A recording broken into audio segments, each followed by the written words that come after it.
April 2006, Kiev, Ukraine. Police stop a confused young man whose clothes look out of date. His Soviet passport says he was born in the 1930s. His name is Sergei Ponomareno. According to his documents, he should be in his 70s, not his 20s. He's carrying a vintage camera that hasn't been produced for decades, but it's what's on the film that turns a bizarre encounter into an impossible case of time travel. The photographs he had taken showed Kiev exactly as it had appeared in the 1950s, with historical accuracy that would have been difficult for anyone to fake or recreate. Buildings that had been demolished decades earlier appeared in perfect detail. Street layouts that had been completely redesigned were captured exactly as they had existed, and even small architectural features that existed only in archival records were visible in his images. Most remarkably, one photograph showed a metallic disc-shaped object hovering above the city skyline.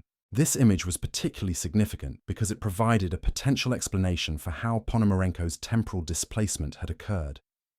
According to his account, he had been photographing this strange aerial phenomenon when it emitted a brilliant light that seemed to transport him forward through time. When investigators searched historical records, they discovered documentation that supported his story in ways that would have been impossible to fabricate. Police archives from 1958 contained a missing person report for Sergei Ponomarenko, filed by his fiancée when he failed to return from a photography expedition. The physical description, the circumstances of his disappearance, and even personal details mentioned in the report matched perfectly with the man they had in custody.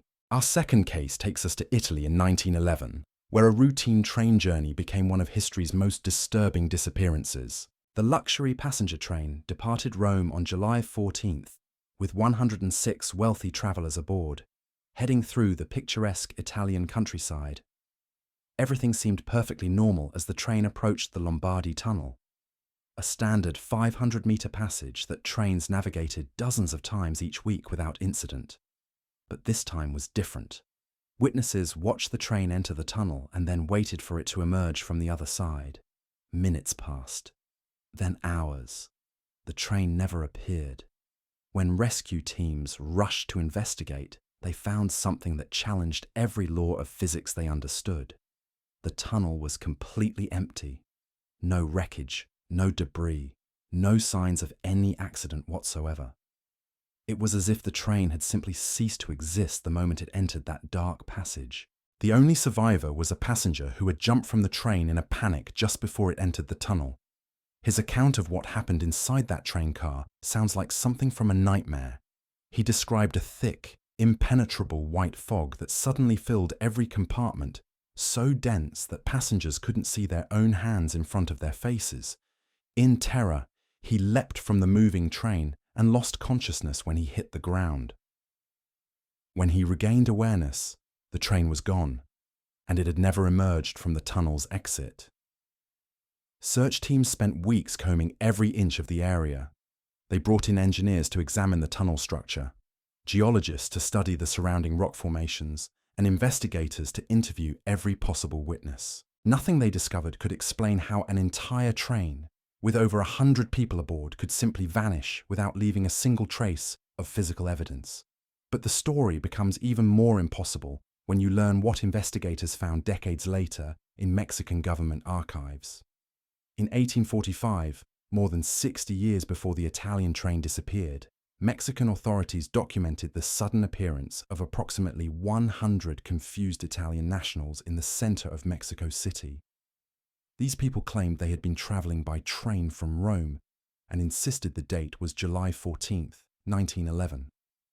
They spoke of a terrifying white fog and remembered nothing after entering a tunnel. Mexican officials at the time assumed these people were suffering from some form of mass delusion or mental illness. Many were placed in psychiatric facilities because their claims seemed so outrageous. But the documentation from that era includes one detail that modern investigators find absolutely chilling. One of the Italian men carried a snuff box clearly engraved with the manufacturing year 1907, which would have been impossible if he had actually appeared in Mexico in 1845. This artifact still exists in Mexican archives today, and its implications are staggering.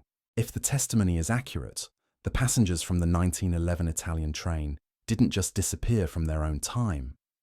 They travelled backward through time by 66 years and materialized in a completely different continent. The white fog that the surviving passenger described wasn't just a weather phenomenon. It might have been visible evidence of a temporal rift, a crack in time itself that swallowed an entire train and deposited its passengers in the past. What makes this case so compelling isn't just the disappearance itself, but the mathematical precision of the timeline. The Italian passengers who appeared in Mexico in 1845 claim to be from July 14, 1911, the exact date the train vanished from the tunnel.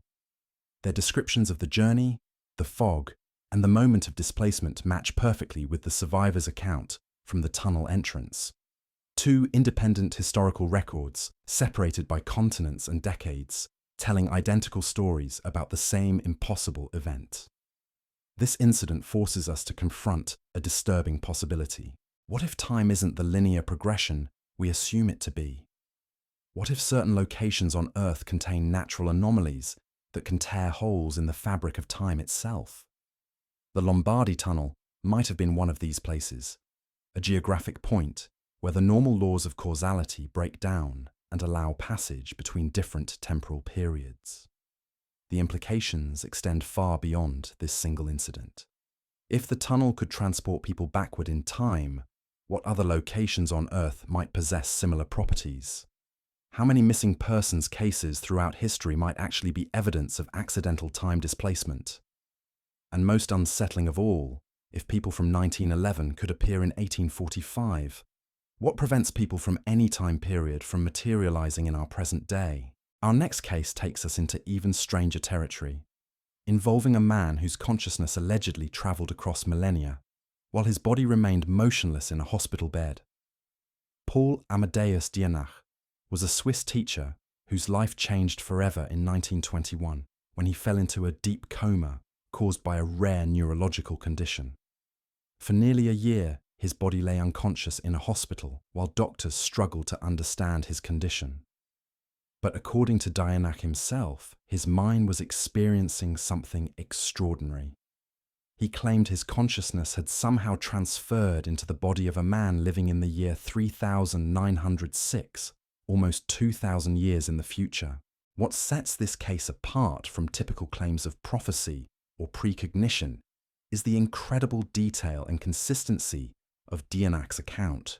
When he finally awoke from his coma, he began documenting his experiences with scientific precision. His writings, later published as Chronicles from the Future, describe not just vague impressions of a distant time, but specific details about technology, social structures, and human development that demonstrate knowledge far beyond what was available in the 1920s. Dienach described a world where humanity had solved the fundamental problems that plagued his own era. Diseases that were incurable in 1921 had been completely eliminated. The aging process itself had been dramatically slowed, allowing people to live healthy, productive lives for over 2 centuries. But these weren't just technological advances.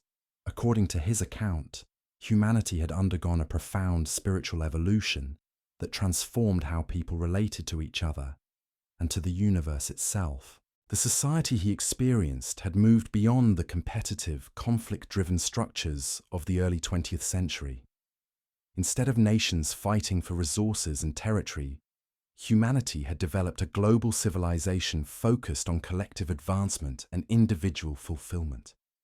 War had become obsolete not because of superior weapons, but because people had evolved beyond the psychological conditions that create conflict in the first place. What makes Dienach's account particularly compelling is his description of how this transformation occurred. He claimed that humanity had discovered the true nature of consciousness itself, understanding that individual minds are connected to a larger cosmic intelligence that transcends physical reality. This discovery had revolutionized not just technology and medicine, but the fundamental way humans understood their place in the universe. The medical advances he described seem impossible even by today's standards, but they follow logical progressions from scientific principles that were just beginning to emerge in the 1920s. He spoke of treatments that could repair cellular damage at the molecular level, technologies that could enhance human cognitive abilities, and methods for extending life that didn't just add years, but improved the quality of existence itself. But perhaps most intriguing was his description of how consciousness itself had evolved. The people of 3906 had developed abilities that would seem supernatural to us, but which Dienach claimed were simply the natural result of understanding how the mind actually works. They could communicate telepathically across vast distances, access information from what he called the collective human memory, and even perceive events occurring in different time periods. This last detail is what makes his case so relevant to our exploration of time travel. If Dienach's experience was genuine, it suggests that consciousness isn't bound by the same temporal limitations that constrain physical matter. While his body remained in 1921, his awareness somehow accessed a reality that wouldn't exist for nearly 2 millennia. This implies that all time periods might exist simultaneously, accessible to consciousness under the right conditions. The scientific implications are staggering. If human consciousness can travel through time independently of the physical body, it means that our understanding of how the mind relates to the brain is fundamentally incomplete. It suggests that consciousness might be a force that operates outside normal space-time, capable of connecting with realities that exist in completely different temporal frameworks. When Dienach returned to normal consciousness in 1922, he found himself forever changed by his extraordinary journey. The knowledge he had gained during his temporal displacement was so vivid and detailed that he spent the rest of his life documenting every aspect of what he had experienced. His writings reveal insights into human potential that wouldn't be theorized by mainstream science for decades to come. But Dienach's case raises profound questions about the nature of reality itself. If consciousness can truly slip between time periods, what does that tell us about the structure of the universe? Are we living in a reality where past, present, and future exist simultaneously, like pages in a book that consciousness can flip through under extraordinary circumstances? Our next case moves from consciousness displacement to complete physical vanishment, involving a man who literally disappeared into thin air while walking across his own property. This incident demonstrates how quickly and unexpectedly these temporal anomalies can strike, snatching people from normal reality without warning or explanation. David Lang was a Tennessee farmer whose disappearance on September 23, 1880, became one of the most documented cases of impossible vanishing in American history. On that crisp autumn afternoon, Lang was walking across his pasture toward his house when something occurred that defied every law of physics known to science. His wife and children were watching from the porch when he simply ceased to exist mid-stride, vanishing completely while still in their direct line of sight. The witnesses weren't distant observers who might have been mistaken about what they saw. They were his own family members, people who knew him intimately, watching from close range in broad daylight. There was no fog, no strange weather, no visual obstruction of any kind. One moment David Lang was walking across familiar ground, and the next moment he was gone as if he had never existed at all. What makes this case particularly unsettling is what happened at the location where Lang disappeared. His family and neighbors immediately rushed to the exact spot where he had vanished, searching desperately for any explanation of what had occurred. What they discovered was a perfectly circular area of dead grass, roughly 10 feet in diameter, centered precisely where Lang had been walking when he disappeared. This barren circle became a permanent feature of the landscape. No matter how many times they replanted grass or tried to restore the area, nothing would grow in that spot. For years afterward, the circle remained visible, a constant reminder of the impossible event that had taken place there. Neighbors began referring to it as a cursed ground, a place where the normal rules of reality had somehow broken down. But the most disturbing aspect of Lang's disappearance wasn't the vanishing itself, but what his family reported hearing in the months that followed. They claimed that on quiet evenings, they could sometimes hear his voice calling out from the empty air above that barren circle. His words were always the same, desperate pleas for help that seemed to come from somewhere impossibly distant, yet eerily close. According to his wife and children, the voice sounded exactly like David Lang, but it carried a quality of desperation and confusion that suggested he was trapped somewhere terrible. He would cry out that he couldn't see anything, that he didn't know where he was, that he needed help finding his way home. These pleas continued for months, growing gradually fainter until they finally stopped altogether. The implications of Lang's case are deeply troubling. If he truly vanished into some kind of temporal or dimensional rift, it suggests that these anomalies don't just displace people to different times or places. They might trap victims in spaces between realities, locations that exist outside normal space-time, where the unfortunate souls become permanently lost. This possibility transforms our understanding of what these time travel incidents really represent. They're not just fascinating curiosities or evidence of unknown scientific phenomena. They're potential traps that can snatch people from normal reality and condemn them to existences we can barely comprehend. The barren circle where Lang disappeared might have been the visible footprint of such a trap. A place where the fabric of reality had become so damaged that it could never properly heal. Scientists and investigators who studied the Lang case found no conventional explanation for either his disappearance or the persistent dead zone where he had vanished. The soil showed no chemical abnormalities, no radiation signatures, no evidence of any known natural phenomenon that could prevent plant growth. Yet the circle remained barren for decades, suggesting that whatever had taken Lang had left a permanent scar on the landscape itself. Our next case escalates the mystery even further, involving not just a single person, but an entire community that vanished without leaving a trace. This incident suggests that these temporal anomalies can operate on a massive scale, affecting hundreds of people simultaneously and erasing entire settlements from existence. The village of Hoya Verde in Brazil was a small but thriving community of approximately 600 residents who lived peaceful lives in the remote interior of the country. In 1923, this entire population disappeared overnight in circumstances so bizarre that Brazilian authorities struggled to even classify what had occurred. When a travelling merchant arrived at the village expecting to conduct business, he found a settlement that looked like a movie set abandoned mid-scene. Houses stood exactly as their occupants had left them, with meals half prepared on tables, tools scattered where they had been dropped, and personal belongings arranged as if people had simply stepped away for a moment. Coffee cups still contained liquid, fires smouldered in hearths, and laundry hung on lines as if it had been placed there moments before.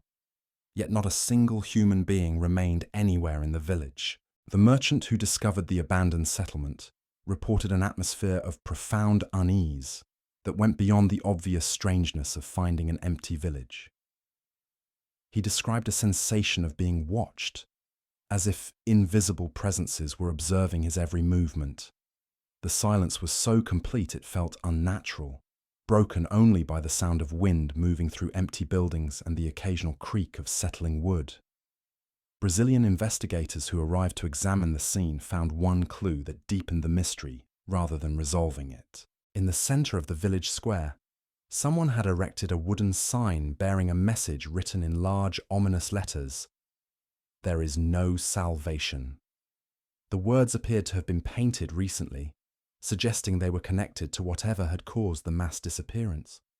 The phrase itself is deeply unsettling because it implies that the villagers knew something terrible was approaching. Were they warning others about a danger they had discovered too late to escape? Or were they announcing their own decision to abandon this reality for something else entirely? The message suggests a level of awareness about their fate that makes their disappearance even more mysterious. Subsequent investigation revealed that the villagers of Hoya Verde had been involved in unusual activities in the months before their disappearance. Local records mention their interest in ancient knowledge and esoteric practices that seemed focused on manipulating the boundaries between different realities. They had been conducting ceremonies in the surrounding forest, using symbols and rituals that investigators couldn't identify or understand. These activities might explain what happened to them. If the villagers had been experimenting with forces that could tear holes in the fabric of space-time, they might have succeeded too well. Their rituals could have opened a gateway to another dimension or time period, and they might have chosen to pass through it together rather than remain in our reality. The idea that an entire community could deliberately engineer their own disappearance into a parallel timeline is both fascinating and terrifying.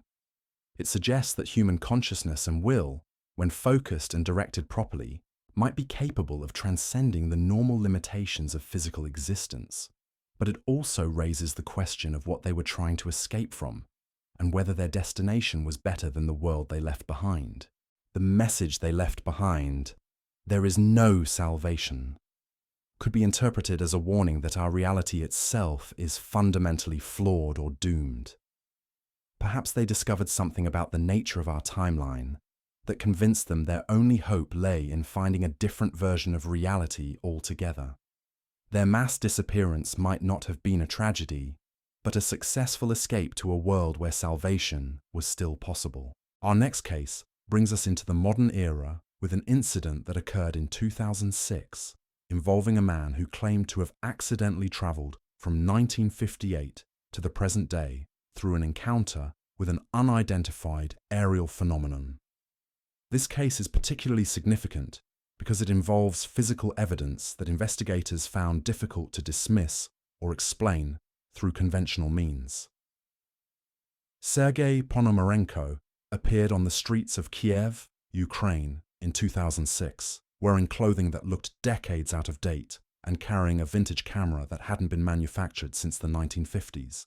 When police approached him because of his unusual appearance and disoriented behavior, they discovered identification documents that created more questions than they answered. His Soviet passport appeared authentic in every detail, but it had been issued in 1956 when Ponomareno would have been in his mid-20s. According to the document, he should have been 74 years old when police encountered him. Instead, he appeared to be exactly the same age as his passport photograph, as if nearly 50 years had passed without affecting him at all. When investigators developed the film from his camera, they found images that supported his impossible story. The photographs showed historical locations in Kiev exactly as they had appeared in the 1950s, long before modern renovations and urban development had changed the city's appearance. One image captured something even more extraordinary: a metallic disc-shaped object hovering in the sky above the city. Ponomareno's account of what had happened to him reads like science fiction, but the physical evidence made it difficult for authorities to dismiss his claims. He insisted that he had been taking photographs near Kiev in 1958 when he noticed the strange aerial object. As he attempted to capture images of it, the craft had emitted a brilliant light that seemed to engulf him completely. His next memory was of regaining consciousness on a street in Kiev that looked completely unfamiliar, despite being in the same city where he had lived his entire life. The buildings were different, the vehicles were unlike anything he had ever seen, and the people dressed in styles that seemed to come from a completely different era. Only gradually did he begin to understand that he had somehow been transported nearly 50 years into his own future. What makes Ponomareno's case particularly compelling is the discovery that investigators made when they searched historical records. In the archives of the Kiev Police Department, they found a missing person report filed in 1958 by a young woman who had reported her fiancé's disappearance. The missing man was identified as Sergei Ponomareno, and the description matched perfectly with the individual they had in custody. This documentation provides independent verification that someone named Sergei Ponomareno had indeed vanished from Kiev in 1958 under mysterious circumstances. The fact that he appeared in 2006 looking exactly as he had when he disappeared, with period-appropriate clothing and equipment, suggests that he had somehow skipped forward through time without experiencing the intervening decades. The implications of his case extend beyond simple time travel. If the aerial phenomenon he encountered was responsible for his temporal displacement, it suggests that these objects might be deliberately manipulating human timelines. Were they conducting some kind of experiment on him? Were they collecting specimens from different time periods? Or was his experience an accident, an unintended consequence of technology we don't understand? Ponomarenko's story forces us to consider whether the unidentified aerial phenomena that people have been reporting for decades might not be visitors from other planets, but travelers from other times. If these craft possess the ability to move freely through temporal dimensions, they could be conducting observations of human civilization across multiple time periods simultaneously. Our next case involves documented evidence that suggests people from parallel timelines occasionally slip into our reality, bringing with them artifacts and knowledge that shouldn't exist in our version of history. This incident challenges our understanding of how many different versions of reality might exist simultaneously, and how thin the barriers between them really are. In 1851, a stranger appeared in the German city of Frankfurt an der Oder who would challenge everything investigators thought they knew about the boundaries between different realities. This man, who called himself Hoya Verde, claimed to come from a country called Laxaria that existed on a continent named Sacria. The problem was that no such places appeared on any map, in any geographical survey, or in any historical record that European scholars could locate. When authorities questioned Verde, they discovered he spoke a mixture of broken German and a completely unknown language that linguistic experts couldn't identify or trace to any known language family. His clothing appeared to be made from materials and using techniques that didn't match any contemporary fashion or manufacturing methods. Even his physical appearance had subtle characteristics that seemed somehow different from typical European features of the time. What made Verde's case extraordinary wasn't just his claims about his homeland, but his apparent knowledge of advanced concepts that wouldn't be formally developed until decades later. During interrogation, he demonstrated understanding of geographical principles and technological ideas that were far ahead of mid-19th century scientific knowledge. His descriptions of his homeland included details about social structures and technological achievements that sounded impossibly advanced for someone supposedly from a medieval-level civilization. When investigators showed him maps of Europe, Verde studied them with obvious confusion and finally pointed to the location of Frankfurt an der Oder, insisting that this was where Laxaria should be. To him, the maps were completely wrong, showing kingdoms and countries that didn't exist while omitting the lands he knew to be real. His certainty about this geographic discrepancy was so complete that authorities began to suspect he wasn't lying or delusional, but actually experiencing a different version of reality. The most disturbing aspect of Verde's case was his claim that he had originally come from the year 2083, making him not just a visitor from a parallel world, but a time traveler from a distant future. According to his account, while walking through a forest near his home, he had encountered a strange light phenomenon that seemed to transport him through both space and time. One moment he was in his familiar world of advanced technology and different geography, and the next he found himself in what appeared to be a primitive version of the same location. This combination of parallel world displacement and time travel creates a scenario that pushes the boundaries of possibility even further than simple temporal displacement. If Verde's account is accurate, it suggests that multiple versions of reality exist across different time periods, and that barriers between these parallel timelines can occasionally break down, allowing people to slip from one version of history into another. After several days of intensive questioning and observation, something happened that made Verde's case even more mysterious. Despite being under constant supervision in a secure facility, he simply vanished without explanation. Guards who had been watching him reported that he was there one moment and gone the next, with no indication of how he had managed to escape from a locked room with no windows or alternate exits. His disappearance raised the possibility that whatever force had brought him to our reality had returned to collect him. Perhaps the same phenomenon that had displaced him through time and dimensions had corrected itself, pulling him back to his original timeline.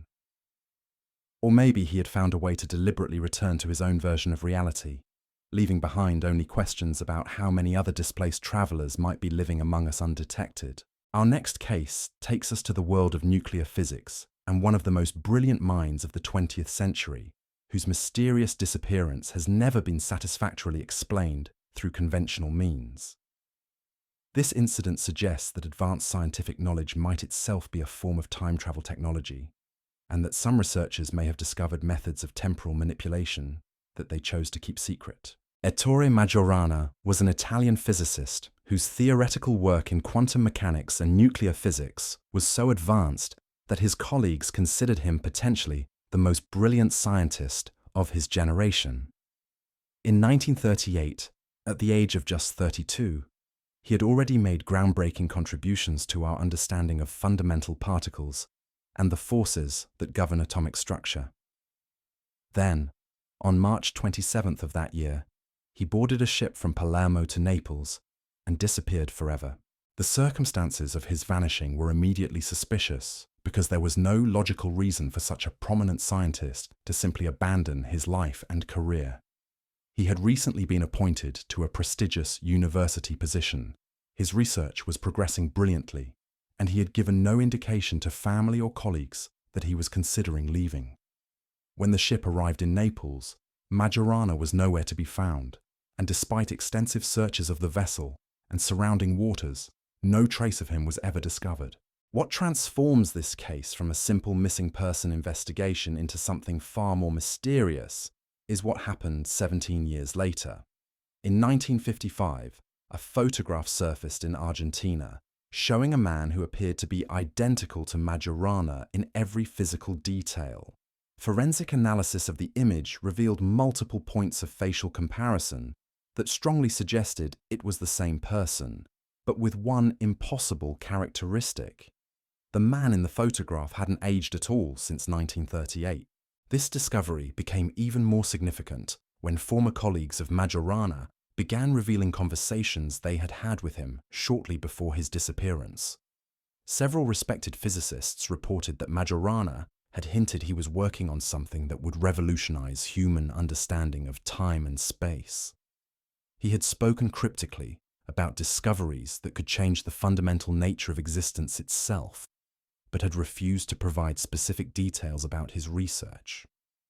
The possibility that Majorana had developed some form of time travel technology would explain both his sudden disappearance and his apparent lack of aging in the Argentine photograph. If he had discovered methods for manipulating temporal flow, he might have used his own invention to escape from a world that wasn't ready for such revolutionary knowledge. The timing of his disappearance just before World War II began in earnest suggests he may have recognized the catastrophic potential of his discoveries if they fell into the wrong hands. Modern physicists who have studied Majorana's published work note that his theoretical insights were decades ahead of mainstream scientific understanding. His mathematical formulations dealing with particle physics included concepts that wouldn't be fully appreciated until the development of quantum field theory and string theory many years later. This advanced knowledge raises the question of whether his insights came from conventional research or from some form of temporal observation of future scientific developments. The idea that Majorana might have gained knowledge from future time periods would explain the extraordinary sophistication of his theoretical work. If he had somehow accessed information from decades or even centuries in the future, he would have possessed understanding that made him appear impossibly brilliant to his contemporaries. His disappearance might have been necessary to prevent timeline contamination that could result from premature introduction of advanced concepts. Our next case involves physical evidence that challenges our understanding of how information and objects can move between different temporal periods. This incident demonstrates that time travel might not always involve people disappearing from one era and appearing in another, but could also manifest as objects or knowledge, appearing where they shouldn't exist, according to our understanding of historical progression. These 10 cases reveal a pattern that challenges everything we thought we knew about the nature of time and reality. From entire trains vanishing into temporal rifts to consciousness traveling across millennia, from villages disappearing into parallel dimensions to mysterious figures carrying impossible artifacts from different eras, the evidence suggests we're living in a universe far stranger than we ever imagined. What connects all these incidents isn't just their impossibility, but their consistency. They demonstrate that the boundaries between past, present, and future aren't as solid as we assume. Time slips, dimensional rifts, and parallel timelines might not be science fiction concepts, but regular occurrences that reveal the true nature of our reality. The most disturbing possibility these cases present is that we might not be living in the original timeline at all. Perhaps we're trapped in a parallel dimension where the normal rules of causality have broken down, where people can slip between different versions of reality without warning, where the past can reach into the present, and the future can cast shadows backward through time. These documented incidents force us to question fundamental assumptions about existence itself. If consciousness can travel through time independently of the body, if objects can appear from timelines that shouldn't exist, if entire communities can deliberately escape into parallel dimensions, then what does that tell us about the nature of human potential and the structure of the universe? The evidence is too consistent, too well documented, and too detailed to dismiss as coincidence or delusion.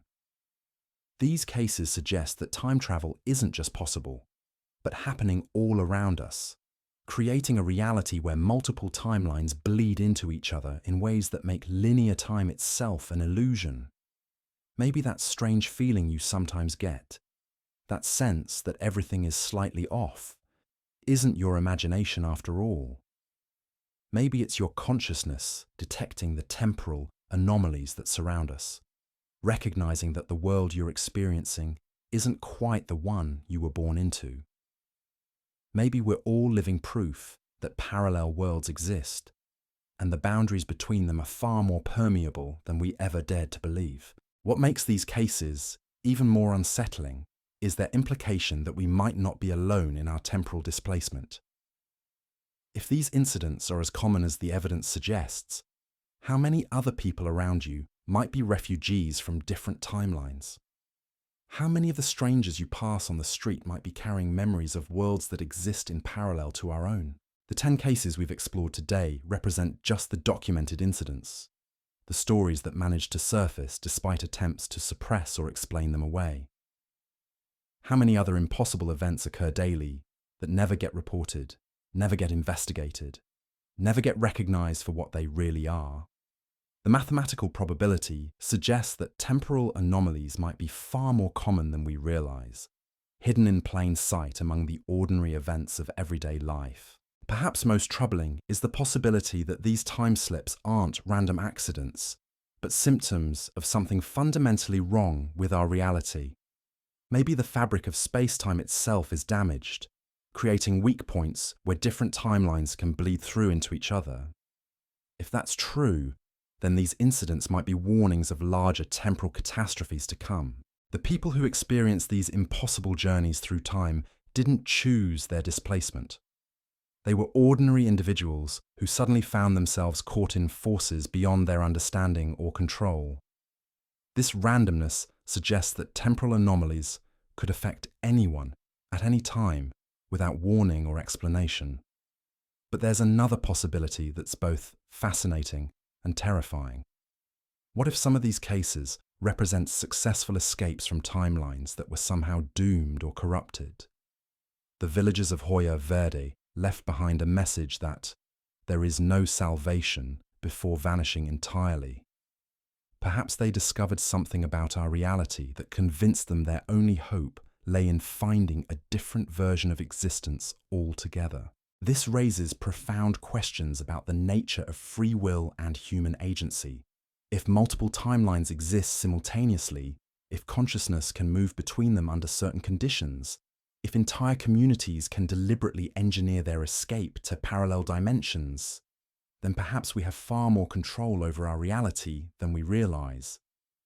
Maybe these cases aren't just evidence of temporal anomalies, but examples of human consciousness transcending the limitations we assume govern existence. The evidence forces us to consider possibilities that make rational people deeply uncomfortable. Either reality operates according to rules we don't understand, or the universe is far stranger and more malleable than our current science can explain. Neither option provides the comfort of familiar, predictable natural laws. These 10 shocking time travel stories prove that the impossible happens regularly, that the boundaries between different realities are thinner than we imagined, and that we might be living in a world where past, present, and future exist simultaneously in ways that create endless opportunities for temporal displacement. The next time you experience that unsettling feeling that something about your surroundings seems wrong, that sensation that you've somehow slipped into a world that's almost but not quite your own, don't dismiss it so quickly. Pay attention to the details that don't quite fit, the people who seem slightly out of place, the objects that appear to belong to different eras. Because if these cases teach us anything, it's that the impossible is not only possible, but happening all around us every single day. Maybe we're all time travelers, displaced refugees from parallel timelines who have forgotten our origins. Maybe the reality we think we know is just one version among countless others, and the barriers between them are far more fragile than we ever dared to imagine.